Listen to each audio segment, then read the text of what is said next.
Yo, what's going on guys? My name is Asphyxiate and today we're going to be taking a look at the new incubator that got added with Genesis 2. So if you've ever played unofficial servers and you've seen the S Plus hatchery before, this works very similar to that. So basically you can put up to 10 eggs inside it and it'll start incubating them without letting them hatch. Now I've actually had a lot of people ask why this is actually so good. They're just like, oh well, if you're incubating eggs, just pick them up before you leave your base or whatever. But it gives you the peace of mind. There's been so many times where I'm incubating a huge batch of eggs and then I've gone off to do something off server, it's taken longer than I thought, and I've had to either drop what I'm doing and rush back to base to pick up the eggs, or get a tribemate to come and save me, or, you know, sometimes I've just had the eggs hatch and lost the dinos, so this is definitely going to come in handy. Now, it's a bit of a shame that you can only have 10 eggs in here. I feel like 10 eggs is not really that much, especially if you're like Mega Tribe and doing like mass mutation breeds. 10 eggs is just not enough. I haven't tested yet how many we can fit in one area. So one of three. So you can only have 3 in one area. So basically 30 eggs incubating in one small area. Okay, so I spawned in 3 gigas and we're just going to breed these just to test the incubator. Also, there should be a new option that I saw in the patch notes where you can copy settings to all nearby dinos. So now you can see that both of these automatically got put on breeding and now they're mating, which is really cool. Okay, so let's have a look. Pop those 2 in there. And we can see them there. So if you look at the eggs themselves, that's where you'll see the stats pop up. So you can see it's got all the stats on the right hand side. So it's got its health, stamina, weight, melee, oxygen, food, speed, your imprint I guess as well. We can see there's mutations, or there's no mutations, but you can see how many mutations it has or doesn't have.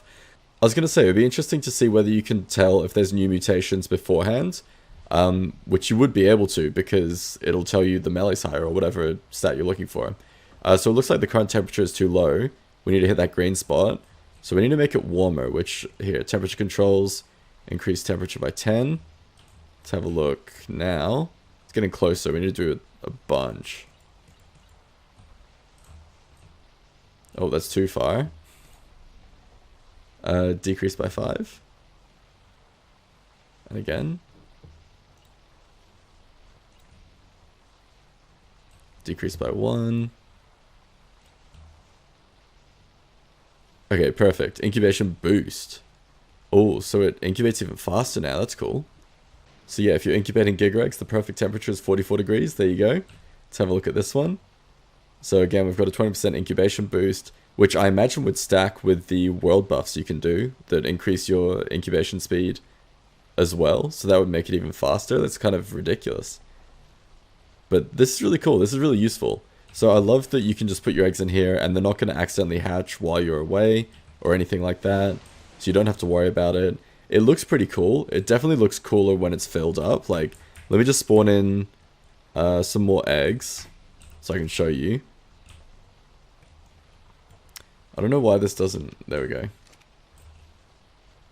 So you can see it like slowly lights up with the heat lamps.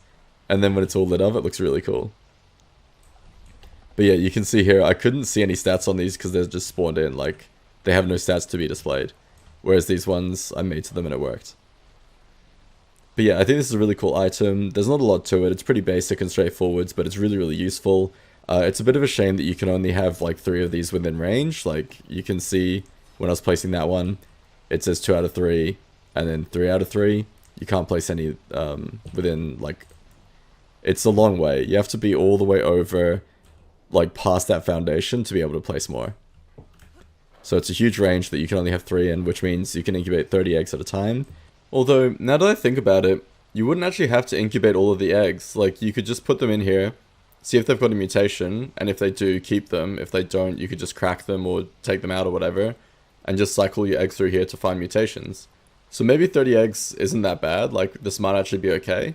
You're basically just skipping the process of waiting for an egg to incubate to check the mutation and just seeing the mutation straight away and whether it's worth incubating the egg or not. So I take it back. I think the 3 incubators in range isn't actually that bad. It's definitely still going to be like a lifesaver. It's going to speed up the mutation breeding process as well. You don't have to hatch eggs that don't have mutations, so you can just skip that whole phase. But yeah, that's the new egg incubator. Let me know what you think about it. Do you think this is cool? Do you think it's kind of useless? But that's it for this video. It's a bit of a short one. If it was useful or you learned something new, don't forget to smash the like button for me. You can subscribe to be notified notified whenever I upload more content. But that's it from me. I hope you guys have an amazing day, and I'll see you in the next video.